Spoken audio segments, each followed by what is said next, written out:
Hi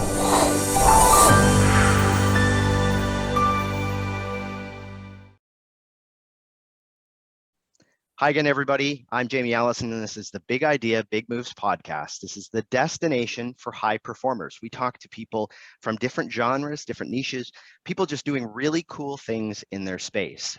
We've talked to CEOs, we've talked to authors, we've talked to athletes, all people that have done a few things and are doing things that I think we can take a little bit away from their stories and their journeys to apply to our own lives. And I know we have one of those today. Really interesting, discussion that I know we're going to have today. Just before we jump into that, if you've been listening to the podcast for a little while, you'll know that we have a relationship with Athletic Brewing now. And we know that a lot of people who are listening are either people that do spend a lot of time in an active lifestyle, and also people that are doing things socially but maybe don't want to have kind of the effects of alcohol in their beer but still enjoy their kind of craft beer taste. So we've connected with Bill and John at Athletic Brewing, and all of their beer is between 50 and 70 calories a can, which is pretty cool. So it means that you are able to still have the social life that you're used to, or be able to use it directly after a race or whatever it is that you're doing from your athletic pursuits as well. So if you go to our Instagram profile, which is bigidea_big moves, go into our bio and you can see that we have a special deal there for it as well, and just find Athletic and see if it's something that you'd enjoy as well. And so now I'm really happy. I've been binge reading this book for the last little while. I'll kind of throw that out there to start with. But Dr. Vanessa Bohns is a social psychologist and professor of organizational behavior at Cornell University. She holds a PhD in psychology from Columbia and an AB from Brown as well. Her writing has appeared in the New York Times, Harvard Business Review. Her research has been featured by the Wall Street Journal and New York Times. It's all over the place right now, which is pretty cool. Her new book is You Have More Influence Than You Think: How We Underestimate Our Power of Persuasion and Why It Matters. So again, something that I think crosses our entire audience. So thanks very much, Vanessa. I know you've been doing a lot lately with your book, so thanks for taking the time to talk to us today. Thank you. It's my pleasure. Happy to be here.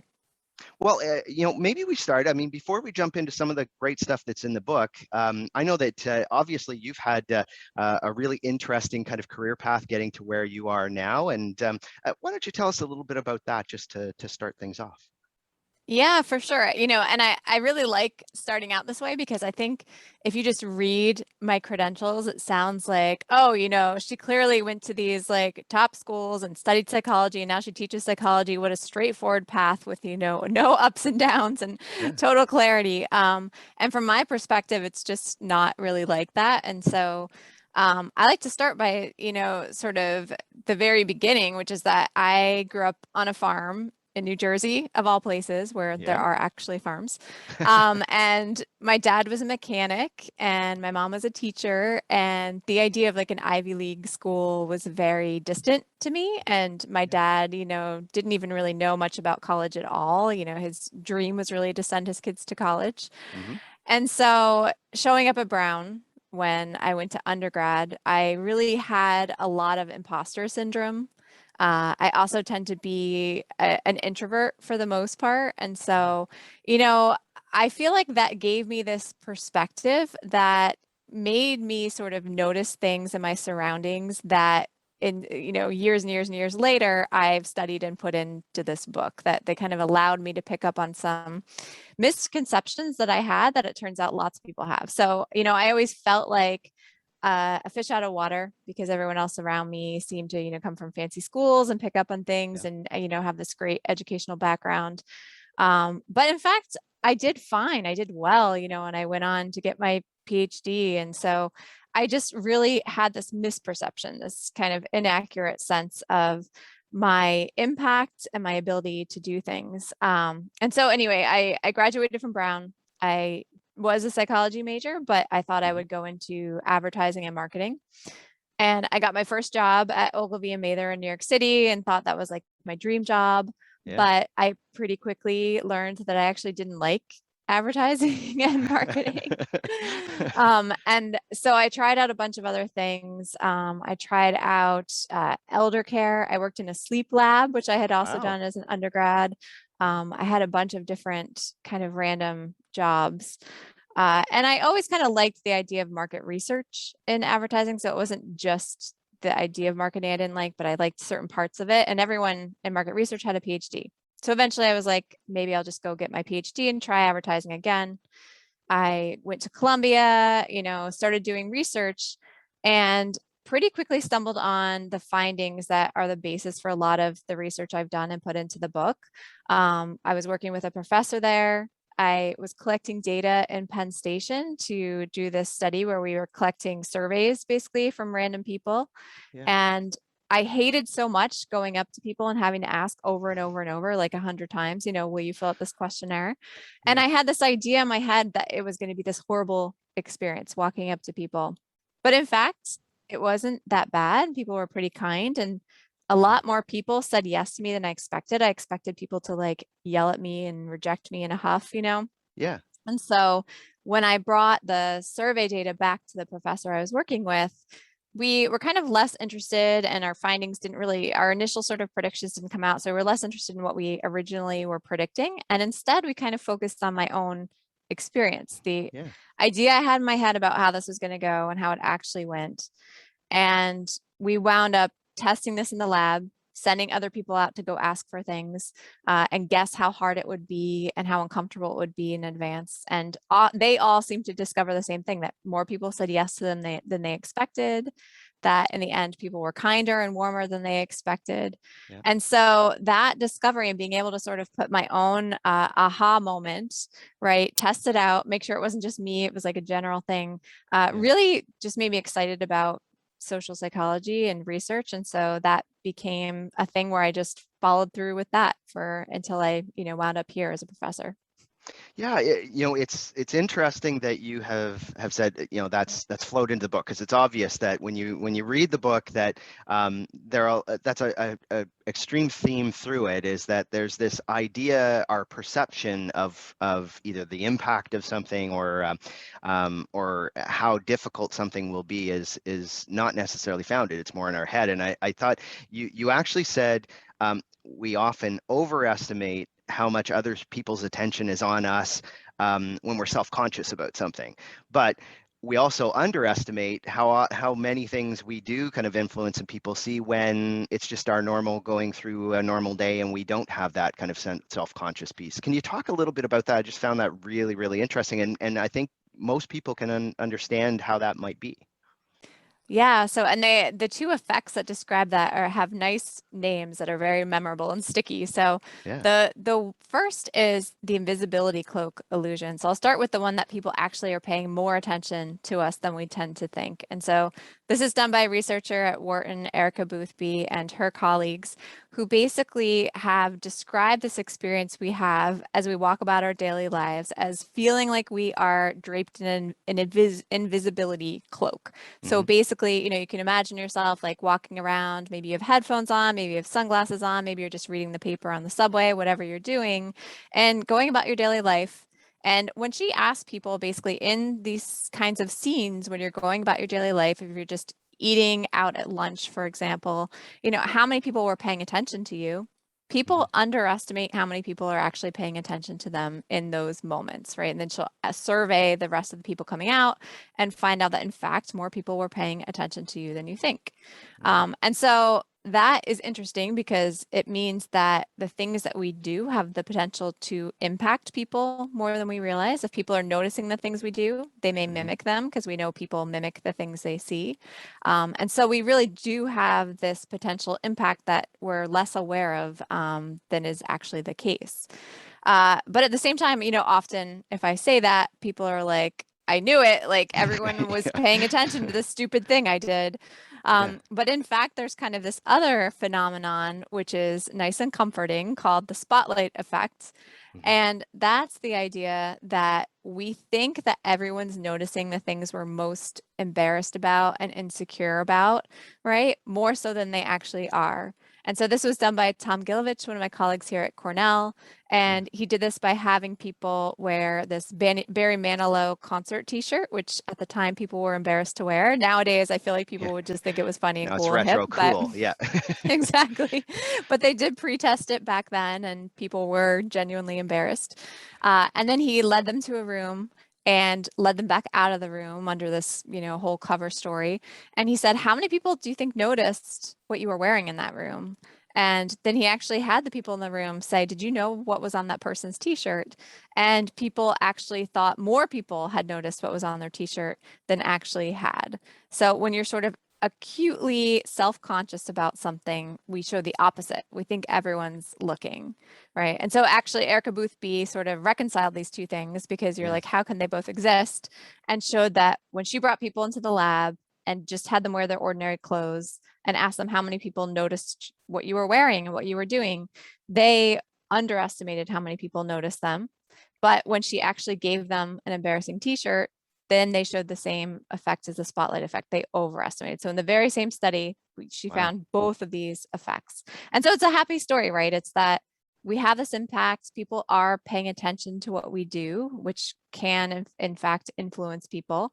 But they aren't paying attention to the things that we hope that they're not paying attention to, our bad hair days and our, Yeah. embarrassing, stumbles and things like that. So how does that, I mean, you mentioned that that you, in most cases, are kind of have introverted tendencies. And I think most people who are introverted, myself being one of them, would kind of automatically assume that extroverts there may be a different kind of approach there, and there may be more more ability to influence because of that personality trait. Have you found that that's the case? Is there something that, is there a difference really between the two? Yeah, so what some of the research has found that I talk about in the book is that introverts do show this to a greater extent than extroverts. So there's another finding called the liking gap, where if you talk to another person and then afterwards a researcher says, how much do you think that other person enjoyed your conversation? How much do you think they liked you? We tend to underestimate how much the other person liked talking to us. And in those series of studies, they show that everybody does this, right? But introverts do it more. And so it is the case that if you're more shy, if you're more introverted, basically you're doing even better than you think. You have even more influence than you think. But at the same time, it does seem to be a general phenomenon where, everybody does it at the same time. Yeah, I think most should find that interesting, because I think I'm sure introverts, but also everybody has this general worry of when they go into a room, I would assume, about being perceived a certain way, or, oh, I'm gonna screw up what I say, and that's the brush that everyone will paint me with after that. And what you're saying is, in most, like from a research background standpoint, that doesn't hold true and might be a little unfounded for those people listening that think that way. Yeah, absolutely. And what I love about this research is that you can have friends and family tell you this all they want, Yeah. right? Yeah. No one was paying attention to that. You're being too hard on yourself. But in fact, having the actual research where hundreds to thousands in some cases of participants have shown this kind of bias where we all are harder on ourselves than other people are on us, I find really reassuring, because there's nothing better than saying, there's actual data out there that shows you that people aren't judging you as harshly as you might think, that actually we're kind of wired to give people the benefit of the doubt, and we aren't paying that much attention to their sort of foibles as we tend to think. And now some of this, because there's almost an innate influence that comes with that I know you talk about in your book. But then if people are looking at it even just in how they start to use that a little bit, if and this could, I guess, work positively and or negatively depending on how you use it. But I think of you talk a little bit about that kind of reciprocity part, and how that that influences, is if there's something that's been offered to me, there's almost this kind of feeling like I need to be able to give something in return, and that can be used from an influence standpoint, but it probably could be used negatively and positively. Is that something that you really kind of delved into this? Yeah, so I mean, a major takeaway I'd say from the book and from all these findings is that there are positive and negative conclusions that you can draw from them, right? So on the positive side, when we say things, people are listening to them, believing them, not judging us as much, all more than we think, right? Mhm. And on the positive side, that means we have more impact. We don't have to try so hard. People aren't vetting the things we say as much as we might think. On the flip side, right, that means even when we say things that aren't true or maybe are, negatively impactful at the same time, people aren't vetting those things as much as we think. And people feel obligated to agree with things and do things for us more than we think. And the reciprocity element for sure as well could be used for, positive or negative reasons, right? You can use any of these kinds of tactics. So reciprocity is one of Bob Cialdini, who wrote the book Influence. One of his sort of tactics, he has several principles of influence. And those as well. You can use reciprocity to make someone feel obligated to do something, potentially sketchy down the Mhm. road because Mhm. you got them, you did something for them. Or it could be a nice, positive social exchange where you're kind of exchanging favors. And I think that's true for any kind of influence tactic. Yeah. And so why do you think, I mean, obviously the response has been very positive about kind of what's in your book, and I think people are seeing things that are quite a bit different than maybe what's been said before. Why do you think it's resonating so well with readers and listeners and people like that? Why do you think it's become such a positive thing for people? I think there's a couple things. I think for one, there's just so many books out there on how to gain influence, Hmm. on all the tactics that you could use to get influence. And they're perennially popular, right? There's this just great appetite for those kinds of books. And that makes me think that everyone kind of feels like they want more influence, that they don't have enough, and yet they keep gravitating towards books to learn tactics, and those still don't feel quite like they've done enough, and so they need another one.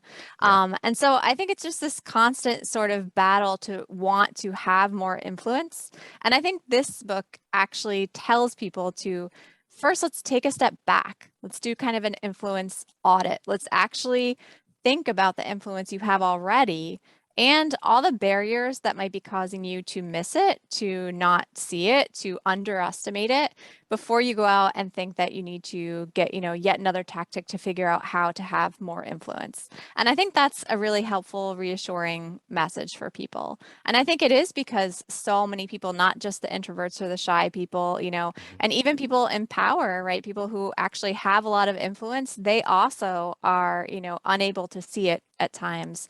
And so I think there is this sort of general across the board feeling of, I never quite have enough influence. I always feel like I'm the one who doesn't have the power and someone else has the power.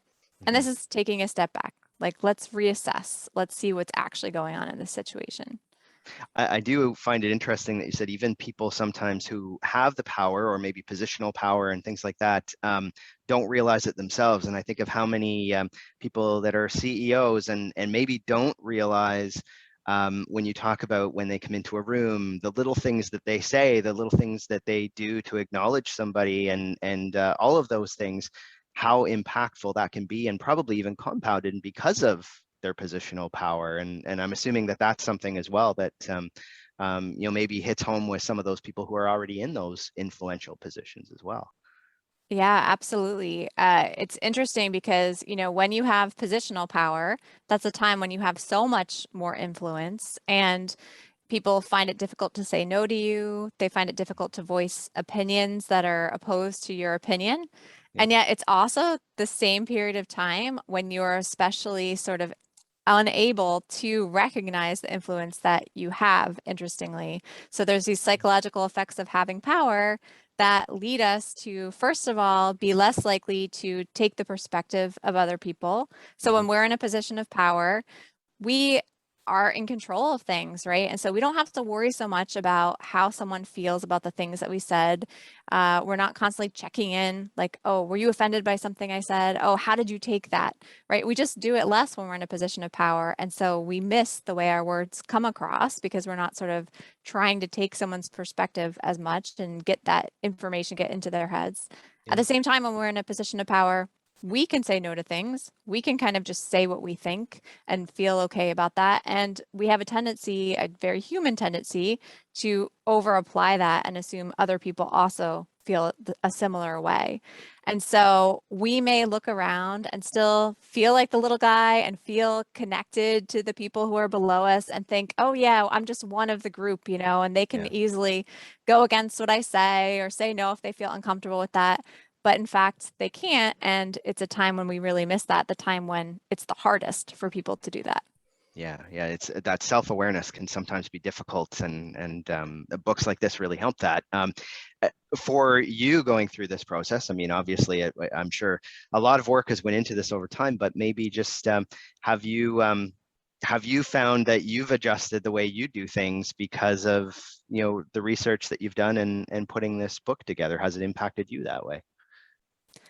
It has for sure. I definitely reflect on it a lot. And to some extent, I reflect on the power piece because I, as well, as you make your way, I think for many people, you make your way up the ranks. And at each point, it takes time to sink in that, oh, now I am the person in power, right? So I'm a tenured professor now, but at Hmm. times I still feel like a grad student. And so I interact with Sure. grad students and I feel like, oh, maybe we're kind of buddies.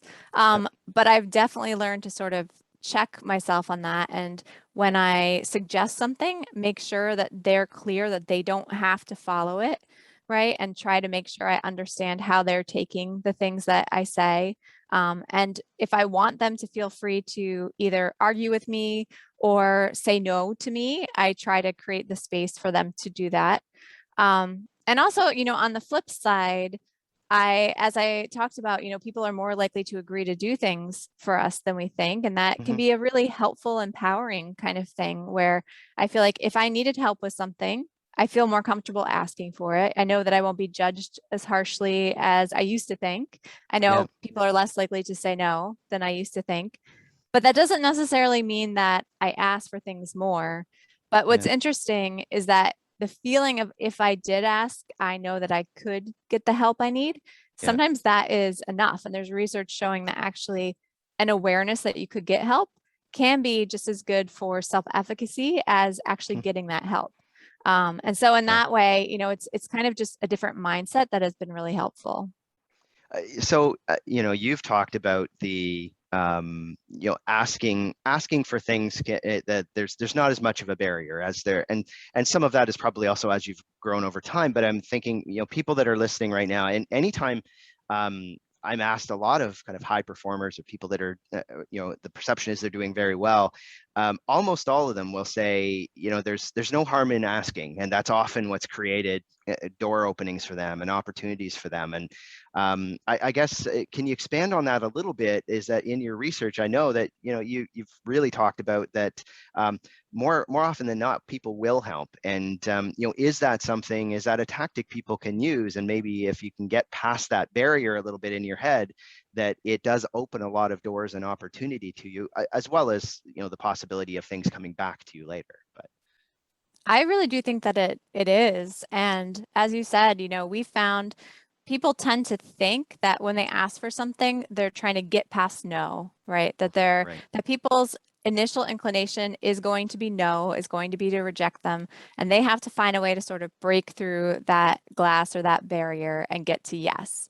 Yeah. When in fact, in many, many cases, people's initial inclination is actually yes. There's studies that show that when people are asked something mindlessly, just like a small favor, that the vast majority of them, without thinking, default to yes, which Mhm. suggests that, our default isn't just no, it's actually yes. And it's harder to say no, right? And so I think that it's really helpful to keep that in mind when we do need help and when we're asking for things, that in fact, most people's initial inclination when we're going to ask for something is to say yes. And we don't necessarily have to come barreling in trying to get past a no. Right. And at the same time, that doesn't mean we should hold back. That means that we should go ahead and ask if it's something like for help. On the other hand, I know people who are in a position to maybe mentor other Mhm. people. We have some other research showing that people in mentorship positions tend to forget how hard it is to ask for help. And so on the flip side, if you are someone who could be helpful, who could be a mentor, an advisor in some way, or a coach in some way, making sure that you are actually actively reaching out and offering your help and not assuming that the other person will just ask for it if they need it can also be really helpful, just to make sure that these help exchanges happen from both directions. Now, do you, in your career, is there somebody in particular that has been that kind of key mentor for you? Is there somebody that kind of has been your role model going along your journey so far? I definitely think Frank Flynn, who I did a lot of this early research and was the professor, the Columbia Penn Station professor, he was always very sort of engaging in terms of making sure that I felt comfortable asking for help. I would never feel judged if I were to ask for help. I think that's another aspect, is when someone does ask, making them feel good about having asked, even if you have to say no. So I will try to do that now in my career. Whenever an undergraduate or a graduate student asks me for something, my first response is, thanks so much for asking, right? So, and then I try to either tell them I'll do it, and I say it enthusiastically, or I'm really sorry, but here's another place you can go, so that they know that what they're asking for is okay, that someone is going to help them, even if it's not me. And so I think that also helps people, recognizing how hard it is for people to get over that barrier of asking and making it actually feel good and okay that they did ask. And I definitely think Frank was one of those people who always made me feel sort of totally fine about asking, like it was never an issue. Yeah, important for sure. So people at home, I mean, obviously we're going to really ask them to buy the book, because there's tons of great strategies and things like that in here. But if someone's listening right now and deciding, you know what, there's some really interesting information that obviously I'm feeling maybe a little bit more comfortable. If there were 2 or 3 things a listener could do right away that might help them take stock of their own influence and maybe kind of leverage it a little more than they are today, do you have a couple of kind of tips or actions that they could do right away? Yeah, definitely. I'd say the first one, and this is nice and easy, and it seems to be really effective, is anytime you're feeling like you don't have impact or you're feeling insecure about something, think about what you would tell a friend. So, a friend with that same concern. The research shows that when we can get out of our own heads and think about things from this objective third party perspective, we're much more accurate about what happened. We're better able to see the impact that we had. We're better able to see the positive things we may be doing and the fact that actually no one is judging you that harshly. We can also better see the negative things, the ways in which we may be doing things that people are reacting to, right? And that could be contributing to some sort of negative sort of environment or culture or interaction. And so I'd say step one is, in tough situations, try to take a third party perspective. Imagine what you would say to a friend in that same situation. And that can help us get out of our own heads and get out of that sort of stuck place where we can only see from our own perspective. And then I'd say the second thing is try out little forms of influence just to sort of dip your toe in it and get more comfortable. So some things I talk about in the book are, give someone a compliment if you like what they did. Someone who you might have held back, or you might assume like, oh, everyone's telling them that they're so great and they're going to get bored of it. They're not. And research shows they appreciate those compliments more than you think. So actually make an effort to compliment someone, express gratitude to someone who's helped you along the way. And if you do need help with something, ask for it. So these little things, asking for a little favor, giving a little compliment, expressing gratitude to people who've helped you. We tend to underestimate the power of all those things, but they actually impact people in really profound ways that we don't always see. Wow. I mean, some great actionable things. Really appreciate it. And I will remind everybody, we're going to put right in the show notes the information for your book, because I really have enjoyed the material in there. And I know everybody will probably be ready to read the whole thing after hearing this as well. So if people are looking to follow what's happening with you, Dr. Bohns, and maybe even just see information about your book, what are some of the best ways to do that? Sure. So the book is everywhere now. You can buy it at any bookstore, Amazon, all those places. I have a website, vanessabohns.com, and Bohns is Bohns. And you can follow me on Twitter, Instagram at Prof Bohns. Awesome. Okay. Well, and we will, if for everybody there, we'll put it right in the show notes. If you can connect on all of those different platforms. If you haven't hit subscribe on the podcast, make sure you do that right now. We have great guests every week. Again, just I know you're very busy and doing the rounds for this new book. So thank you so much for taking the time, Vanessa. We really appreciate your time. Thank you so much for having me. It's been a pleasure.